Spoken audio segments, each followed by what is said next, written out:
Nossa, olha que água cristalina, dá até para ver o fundo. Cara, que imagem linda. Olha a tonalidade de azul. Que lugar bonito. Olha, gente, olha. Nossa. Quem me dera, hein, pudesse passar as férias nesse lugar, hein? Que lugar será esse? Olha que vidão, ó. Vida boa. Bom, essa aqui é a Ilha de Creta. Ela fica localizada, né, no meio do mar Mediterrâneo, faz parte da Grécia, né? É uma das maiores, é a maior ilha, na verdade, da Grécia.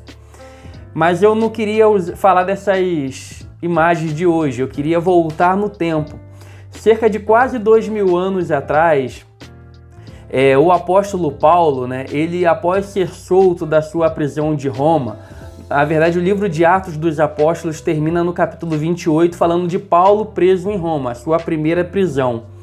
E após ele ser solto, né, diz que ele teve 2 anos preso ali, então se ele foi preso 2 anos, então porque acabou a prisão, né? E acredita-se que ele tenha tido feito uma 4ª viagem missionária. Nessa 4ª viagem missionária do apóstolo Paulo, juntamente com seu discípulo, né, Tito, eles decidiram passar na ilha de Creta. A ilha de Creta, ela já tinha crentes ali, né, morando naquela região. Se a gente for no livro de Atos, no capítulo 2, né, quando o Espírito desceu no dia de Pentecostes, onde Pedro fez um discurso onde 3.000 almas se converteram, aí lá começa a narrar pessoas de várias nacionalidades, né, que estavam entendendo, né, o que as pessoas estavam falando ali, glorificando cada um o seu idioma, e diz que dentre aqueles povos ali haviam cretenses.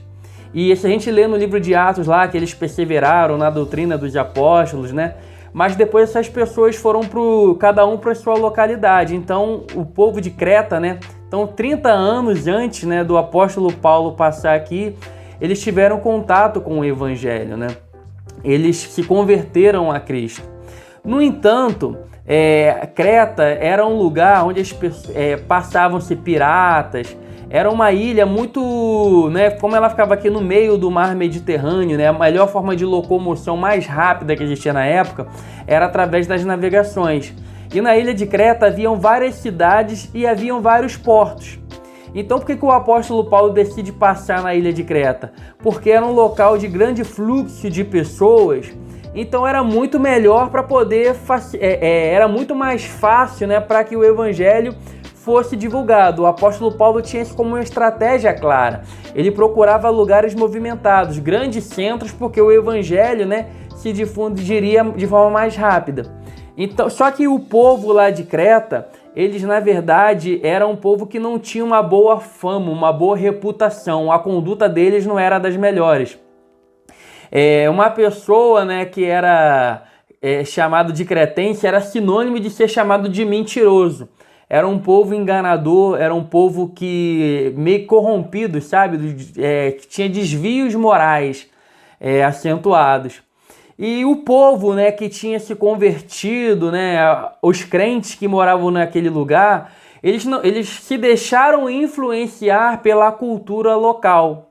Então o apóstolo Paulo, né, no intuito de formar a igreja ali, de consolidar, ele precisava deixar uma pessoa de confiança ali, porque ele ia seguir viagem e não dava para confiar a pregação do evangelho, né, se difundindo através de um lugar tão estratégico, através de falsos cristãos.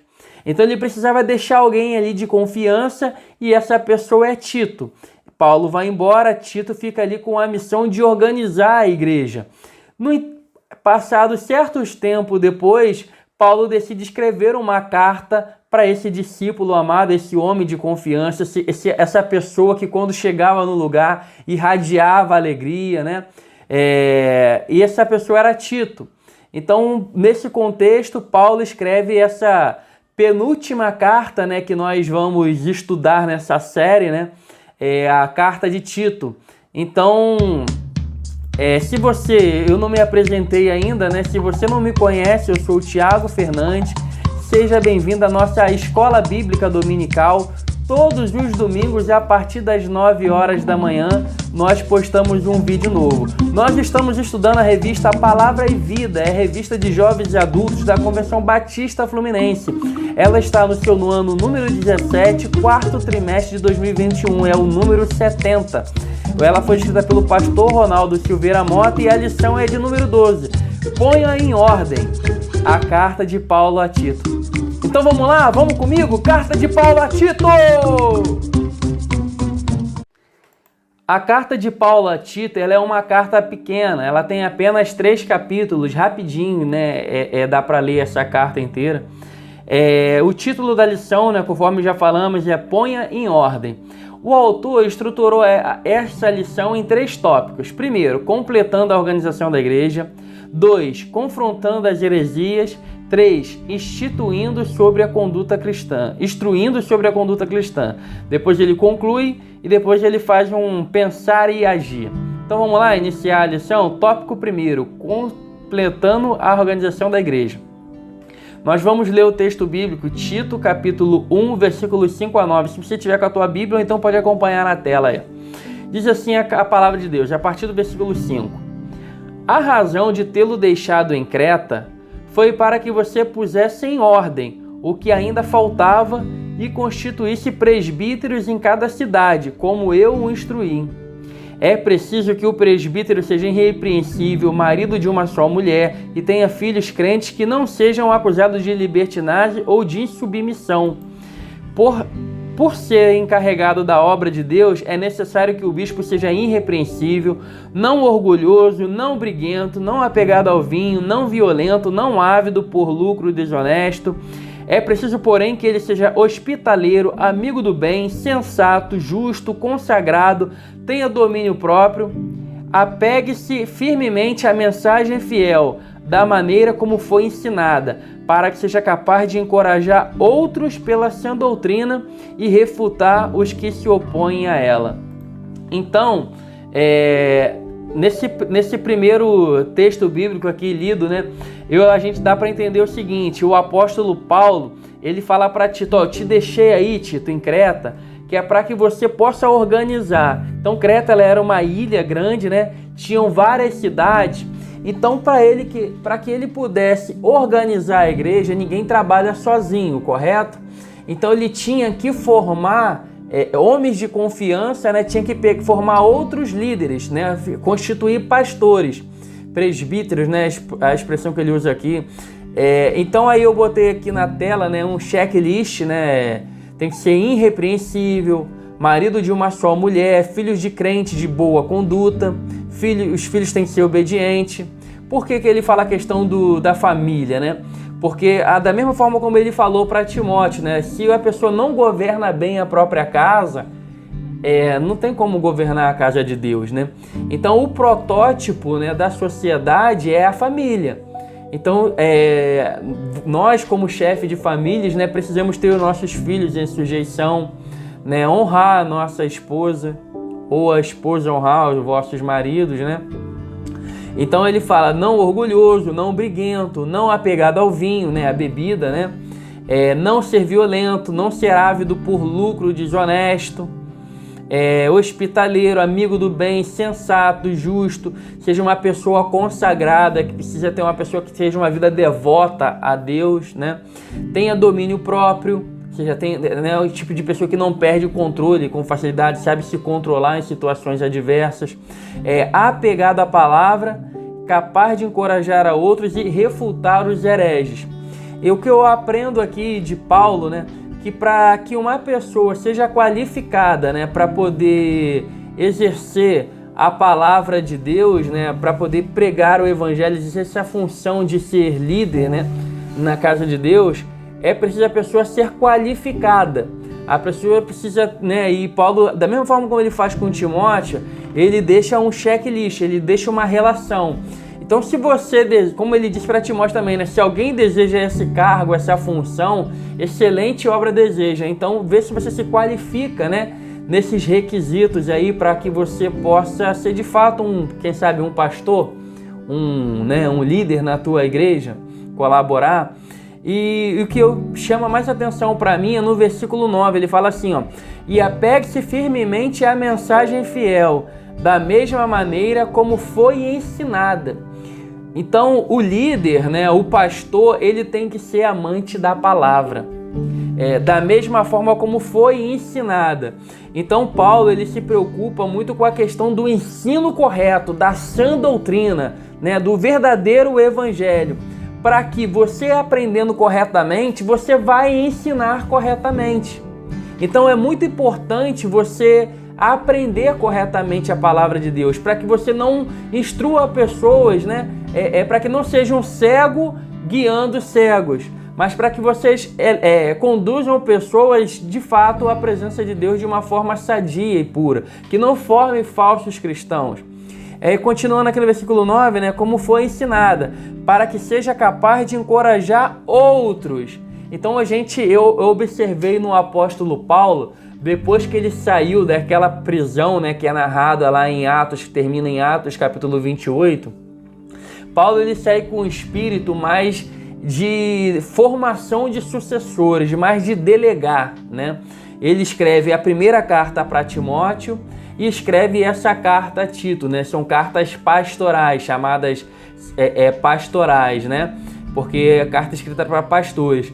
E tanto para Tito e também para Timóteo, Paulo ele fala que deve se preparar pessoas, né, de acordo com a palavra, pessoas que tenham boa reputação, pessoas que tenham, né, que tenham uma boa qualificação, para que essas pessoas gerem outros discípulos. Então fica muito claro aqui, né, Paulo talvez, não sei se ele estava já sentindo que estava chegando o término do seu ministério, né, antes que ele, depois ele foi preso pela segunda vez, né, e escreveu a segunda carta a Timóteo. Então nesse intervalo entre a primeira e a segunda prisão, Paulo ele está num caráter mais de formador de sucessores, né. Então talvez ele sabendo que ele já estava chegando no final de ter colaborado, né, de expandir a pregação do evangelho, né, pelo mundo, ele sabia que mesmo ele chegando no final da sua vida aqui na terra, a obra de Deus iria continuar através dos discípulos. Então uma coisa que para a gente pegar aqui, aprender, no que você estiver fazendo na sua vida, né, o papel que Deus tem te levantado para você desempenhar, pense em formar sucessores. Pegue pessoas para andar junto contigo. Primeiramente você faz e deixa ela observar você fazendo. Depois você pede ela para começar a te ajudar a fazer, né? Depois da pessoa estar te ajudando a fazer, você deixa ela fazer e você observa e faz certos comentários, vai orientando a pessoa. Depois você deixa a pessoa fazendo e você faz de vez em quando você faz um comentário ou outro, um acerto. E depois a pessoa ela vai sozinha, vai caminhar com as próprias pernas. Então o importante é a gente ter esse mesmo espírito do apóstolo Paulo. O apóstolo Paulo ele pregou demais, ele formou várias igrejas, mas ele sempre, né, uma coisa que eu aprendi com ele, ou ele estava andando com Barnabé, ou com Silas, Timóteo, Tito, Lucas. Então Paulo estava sempre acompanhado de alguém. Então quando você for fazer a obra de Deus, procure estar acompanhado de alguém e já olhe pessoas de forma que sejam pessoas qualificadas, né? Pessoas que atendem requisitos conforme o apóstolo Paulo enumerou aqui em tela, né? Tanto para Tito como Timóteo, alguns itens são até repetidos, né? Na verdade a maioria, mas então escolha pessoas qualificadas para que essas pessoas continuem a obra e o evangelho continue a ser propagado. Então a missão de Tito em Creta, né, era organizar a casa, né, organizar a igreja através de crentes fiéis que fosse capaz de levar a palavra de Deus, né, de forma correta. E ele fala também, termina no versículo 9, né, dizendo, e de refutar os que se opõem a essa doutrina. Então ele tinha que qualificar pessoas para poder pregar o evangelho certo, mas quando se levantasse pessoas que se opusessem a sã doutrina, o verdadeiro evangelho, essas pessoas tinham que bater de frente, tinha que confrontar. Então esse é um aprendizado para a gente. Forme sucessores. né? Deus te levantou para um ministério, Deus te levantou para uma missão, não sei qual é a sua, mas Deus tem um trabalho para cada um de nós, para cada um de vocês, né? Deus, então forme sucessores. E quando alguém estiver confrontando o evangelho, né, ensinando coisas erradas, você bate de frente. Não permita, né, que famílias, que almas sejam desvinculadas da salvação através de heresias. Então assim a gente encerra esse primeiro tópico, né, completando a organização da igreja. Vamos iniciar o tópico número 2, confrontando as heresias. Vamos continuar agora aqui no mesmo capítulo 1, né, só que agora a partir do versículo 10. Vamos fechar o capítulo. Diz assim, ó: pois há muitos insubordinados que não passam de faladores e enganadores, especialmente os do grupo da circuncisão. É necessário que eles sejam silenciados, pois estão arruinando famílias inteiras. Olha o perigo, ó. Ensinando coisas que não devem, e tudo por ganância. Um dos seus próprios profetas chegou a dizer: cretenses, sempre mentirosos, feras malignas, glutões e preguiçosos. Tal testemunho é verdadeiro. Portanto, repreenda-os severamente para que sejam sadios na fé. E não deem atenção a lendas judaicas e nem a mandamentos de homens que rejeitam a verdade. Para os puros, todas as coisas são puras, mas para os impuros e descrentes, nada é puro. De fato, tanto a mente como a consciência deles estão corrompidas. Eles afirmam que conhecem a Deus, mas por seus atos o negam. São detestáveis, desobedientes e desqualificados para qualquer boa obra. O apóstolo Paulo, né, aqui ele orienta Tito a bater de frente, né, a combater os falsos mestres, né, os falsos crentes que haviam, né, no meio do povo. Ele cita, né, um filósofo que era antes de Cristo até, né? Ele num dos seus livros, eu esqueci o nome desse filósofo, que é um nome difícil pra caramba. Ele editor, depois bota, editor, que sou eu mesmo aí, depois bota na tela aí quem é o nome desse filósofo, né? No versículo 12, ele diz assim, ó: para vocês terem a noção do caráter de como que era o povo da ilha de Creta, ó. Um dos profetas chegou a dizer: cretenses, sempre mentirosos, feras malignas, glutões preguiçosos. Vocês só pensam em comida, são preguiçosos, são mentirosos, são feras malignas. Então você vê, né? Na verdade, Creta era um refúgio de piratas, né? Os piratas costumavam parar ali em Creta, né? Então você vê, né, que a reputação não era boa. Então, aonde a reputação não era boa, o evangelho ele tem poder para transformar a vida. Então, essa é a primeira lição que eu queria tirar aqui desse tópico, né? Que mesmo que as pessoas pareçam ser mais, de fato, as pessoas são mais. As pessoas que você olha assim, fulano não tem mais jeito. Você vê a misericórdia de Deus para com essas pessoas.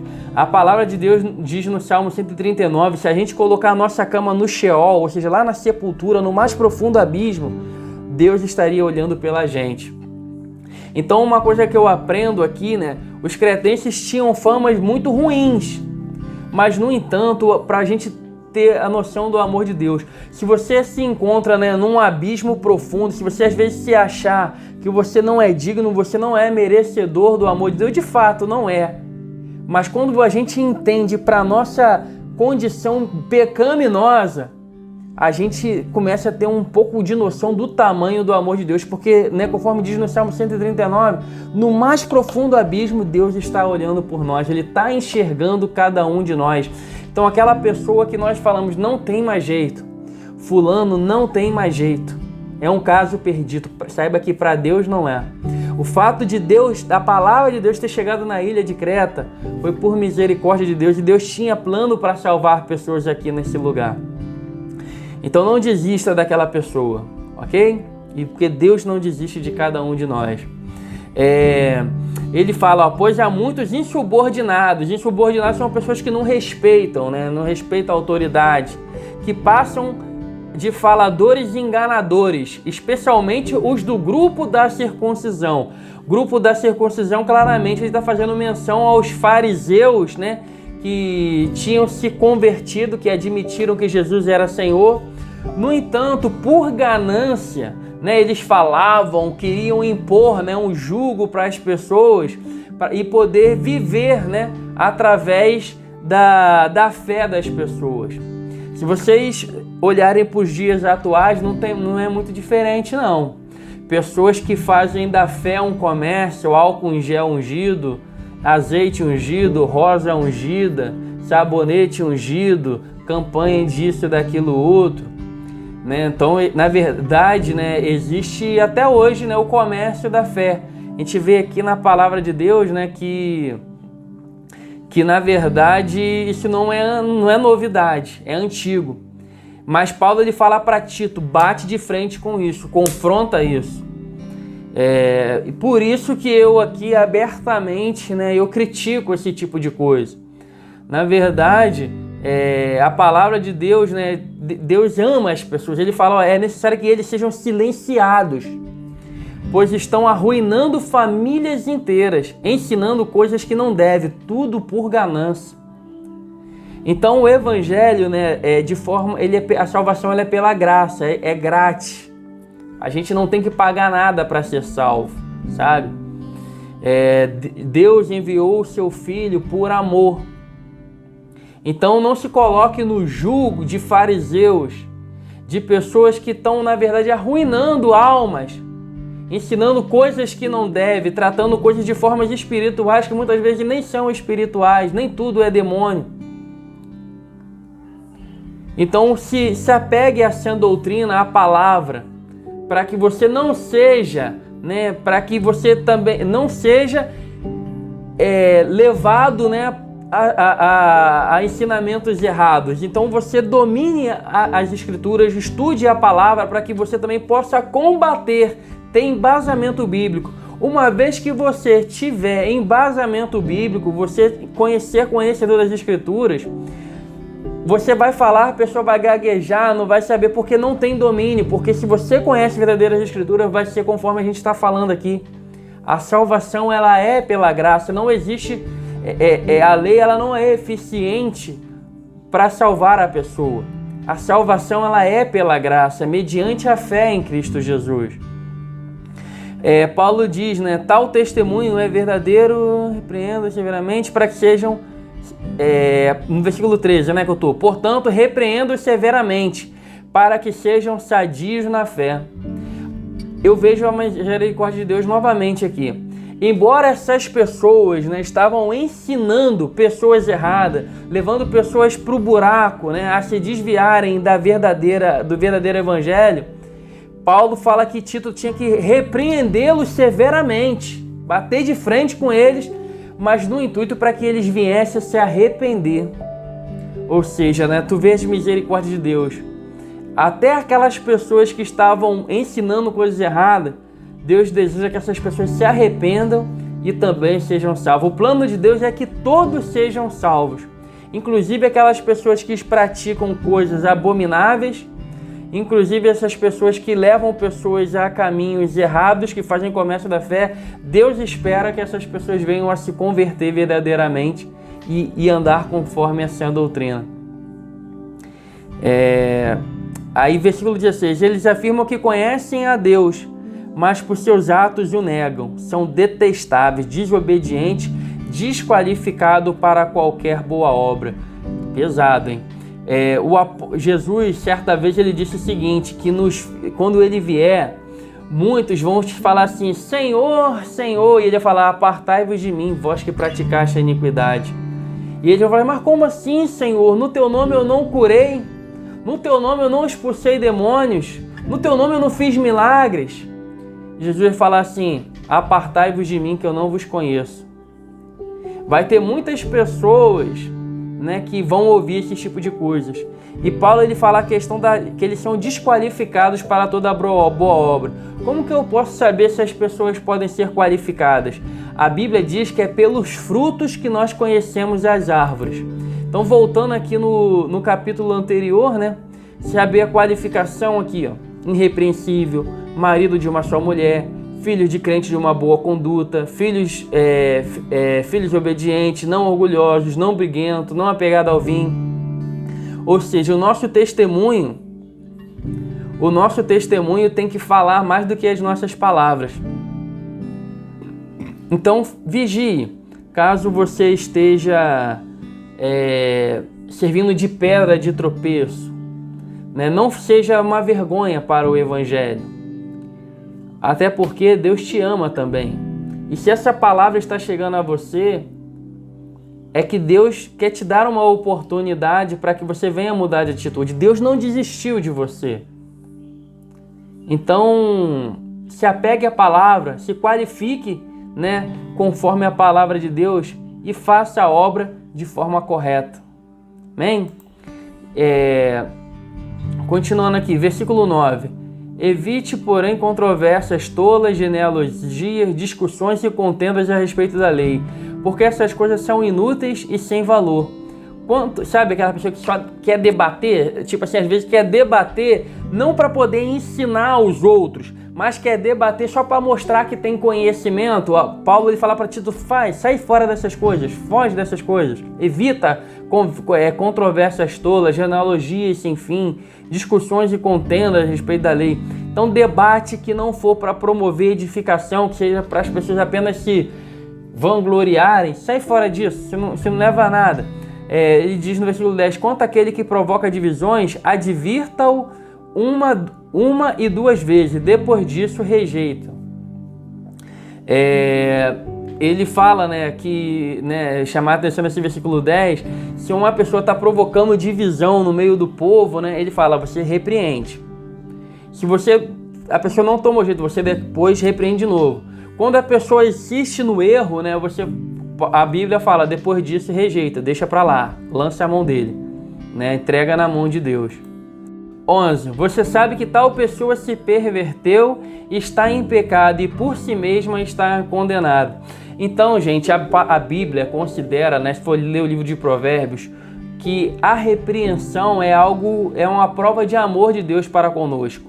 Então, se a gente ver uma pessoa operando no erro, uma pessoa no pecado, nós devemos repreender essas pessoas, mas com amor, para que ela venha. No entanto, a pessoa ainda não mudou, a gente deve tentar mais uma vez, mas se a pessoa, pela terceira vez, você está falando e ela não mudou de atitude, não se sinta culpado.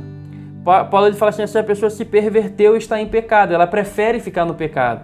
Então você não se sinta culpado pelos outros, cada um vai dar conta de si, cada um há de prestar conta dos seus atos diante de Deus. E o teu papel, mas não se omita. O importante é você não se omitir. A palavra de Deus diz lá em Tiago, aquele que sabe que deve fazer o bem e não faz, comete pecado. Então não cometa o pecado da omissão. A palavra de Deus diz que a gente deve repreender as pessoas com amor para que elas venham a se converter dos seus maus caminhos. No entanto, se ela não quiser mudar de atitude, não se sinta culpado, porque você fez o teu papel e aí é com Deus.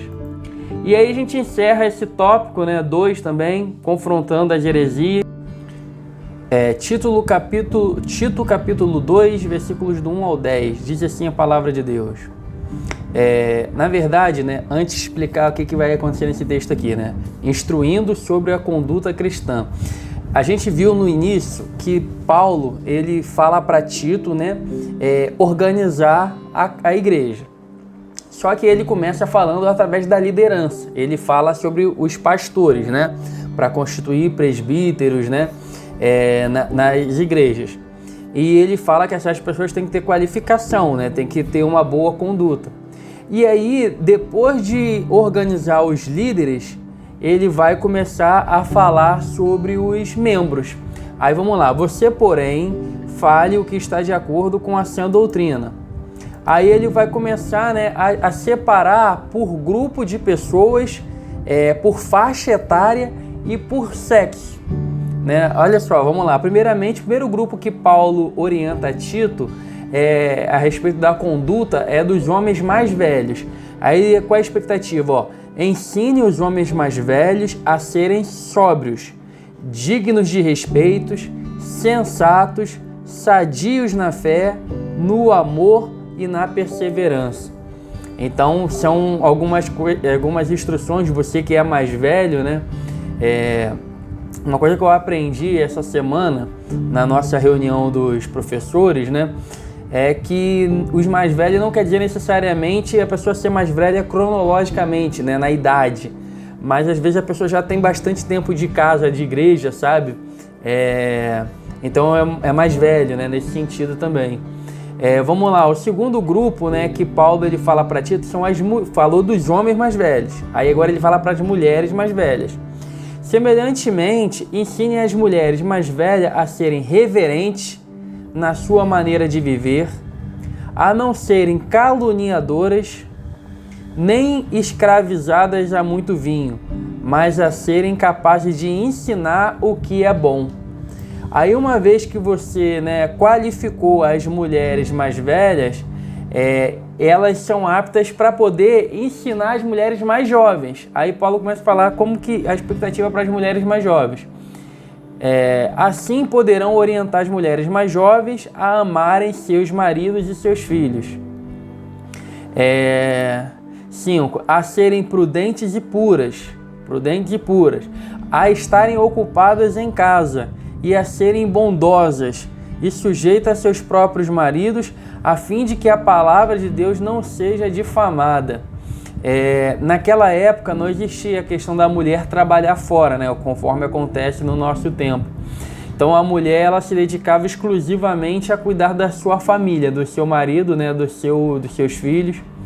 E aí Paulo ele fala, né, que ele termina dizendo, né, que a expectativa é para que elas cuidem dos seus próprios maridos, a fim de que a palavra de Deus não seja difamada. O próximo grupo, né, que Paulo se direciona são os jovens.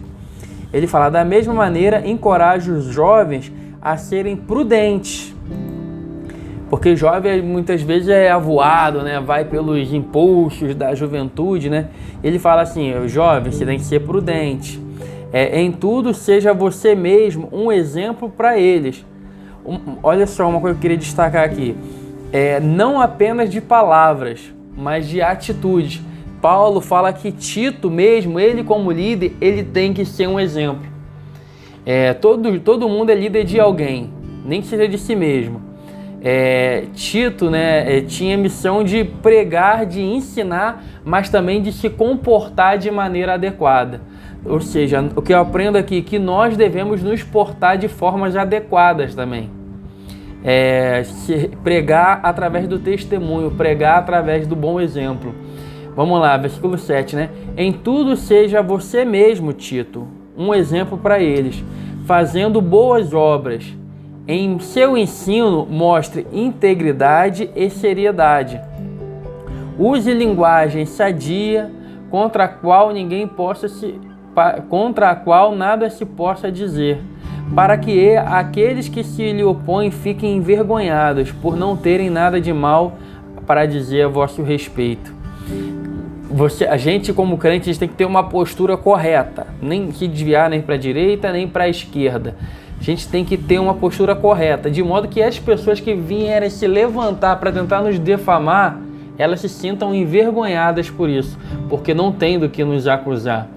Ou seja, testemunho, gente, é essencial. Essa carta de Tito nos orienta a isso, a testemunhar. O terceiro grupo, né, é de escravos, né? Nas linguagens de hoje, entenda como se fossem os empregados, né? Então, como que os empregados devem se portar? Versículo 9. Ensine os escravos a se submeterem em tudo a seus senhores e procurarem agradá-los e não serem respondões e não roubá-los, mas mostrarem que são inteiramente dignos de confiança, para que assim tornem atraente e em tudo o ensino de Deus, o nosso Salvador. Então você ser um bom funcionário é uma forma de dar um bom testemunho.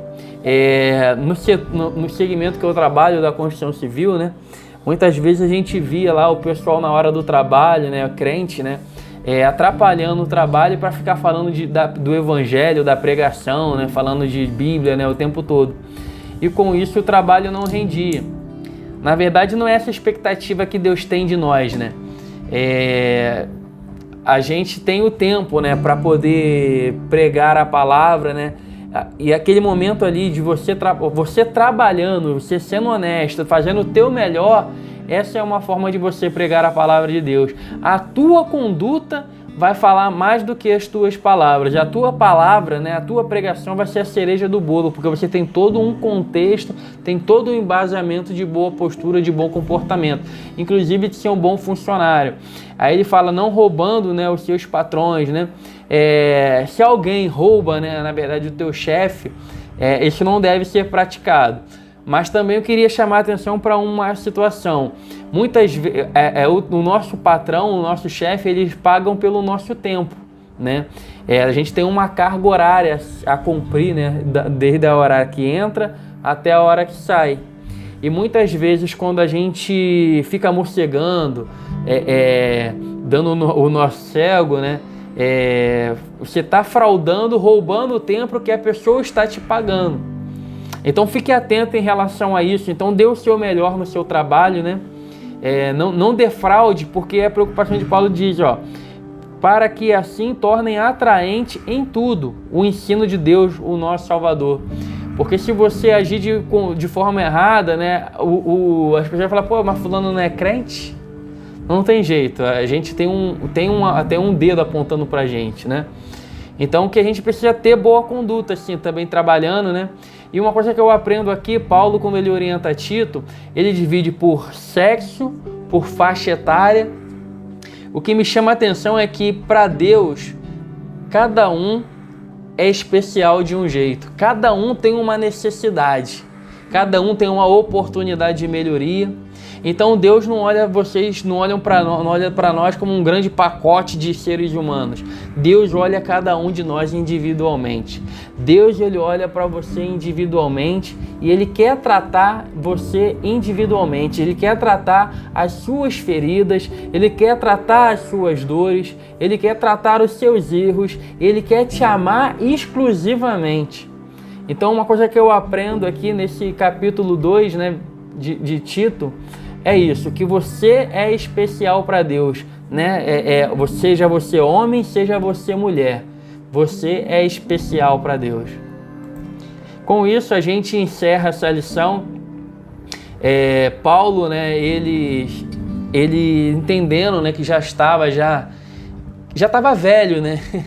Ele obviamente já sabendo que estava chegando o término do seu ministério. Então Paulo começa a delegar, né? Ele começa a dividir tarefas a pessoas que ele preparou, Tito, Timóteo. Então uma lição que a gente precisa sair daqui: aprenda a formar sucessores, aprenda a formar discípulos, para que a tua obra não se perca, para que a tua obra continue mesmo quando você não puder fazê-la mais. O evangelho precisa continuar a ser propagado. Então, se você tem um chamado de Deus, se você tem um ministério, forme discípulo, forme sucessores, para que o evangelho continue mesmo quando você não puder mais ir. Uma outra coisa é questão da organização da igreja. As pessoas que desejam desempenhar um cargo, elas precisam ter qualificação. Então Paulo, né, ele orienta primeiramente a formar os pastores. Então quando você tem que arrumar a casa, primeiramente começa pelos líderes e depois vai para os liderados. Então Paulo, ele começa, né, dizendo que os pastores, né, precisariam ser pessoas honradas, corretas, temente, né, a palavra, porque era importante que eles ensinassem as pessoas a sã doutrina corretamente. Uma outra coisa que a gente aprendeu aqui, que as heresias, os falsos ensinamentos, a perversão do evangelho deve ser combatido. No entanto, ser combatido, mesmo que de forma severa, seja com amor, para que essas pessoas cheguem ao arrependimento e todos sejam salvos. No entanto, quando você orientou uma, orientou duas, e a pessoa não quer mudar de atitude, não quer largar o pecado, não se sinta culpado. Não se sinta culpado, porque o teu papel é instruir, o teu papel é corrigir. Não se sinta culpado se a pessoa optar em não receber a correção, se a pessoa não optar em melhorar a sua conduta. e aí entrega na mão de Deus. Mas você não peque através da omissão. A omissão é um pecado, conforme está escrito lá em Tiago. Aquele que sabe que tem que fazer o bem e não faz, comete pecado. E uma vez, os líderes, sendo tratados, sendo pessoas qualificadas, se você deseja ser um líder, se qualifique, procure viver um bom testemunho. Para você ser um crente, lá na ilha de Creta haviam pessoas que cerca de 30 anos antes de Paulo chegar, já tinham tido uma experiência no dia de Pentecostes, viu algo maravilhoso, a descida do Espírito Santo. No entanto, com o passar do tempo, não se permita, assim como o pessoal de Creta, a se ser contaminado pelo mundo, mas mantenha viva no teu coração a chama da fé em Cristo Jesus, o amor, a esperança que Ele vai voltar, e não se corrompa com esse mundo, não se conforme com esse mundo, mas seja transformador, Paulo, o povo de Creta, eles tinham uma má índole, eles tinham uma má reputação. Às vezes a gente, eu tô aqui gravando do Rio de Janeiro, O pessoal fala que carioca é malandro, carioca gosta de levar vantagem, que brasileiro gosta de ser esperto. Deus colocou a palavra dele, homens inspirados, homens direcionados pelo Espírito Santo para pregar em Creta, um local totalmente pervertido. Então, meu querido, o lugar onde você mora tem jeito, porque tem uma igreja, tem crentes que estão voltados para o verdadeiro ensinamento da palavra de Deus. Esses daí serão pessoas, serão colunas que irão transformar através da pregação do Evangelho. Então não desista, prega a palavra, amém? Deus te abençoe. A próxima lição, é a derradeira, o amigo próximo, é a carta de Paulo a Filemão, é uma carta que só tem um capítulo apenas. Para você que ficou comigo até o final, gostaria de te pedir para que você deixe uma curtida nesse vídeo. Se fez sentido para você, esse vídeo ele é dividido em partes, em capítulos. Então, se você gostaria de voltar em algum capítulo específico, você foi ver na descrição aí, você pode ir de forma mais rápida para lá. E compartilhe, para que outras pessoas também possam receber os ensinamentos da palavra de Deus. É tão simples, é só você pegar e encaminhar no teu WhatsApp, no YouTube, enfim, no teu e-mail. De uma forma muito simples, você está ajudando a divulgar o Evangelho do Reino. Eu queria te agradecer, fique com a força do L, Deus te abençoe, um abraço, até a próxima, até Filemão, hein?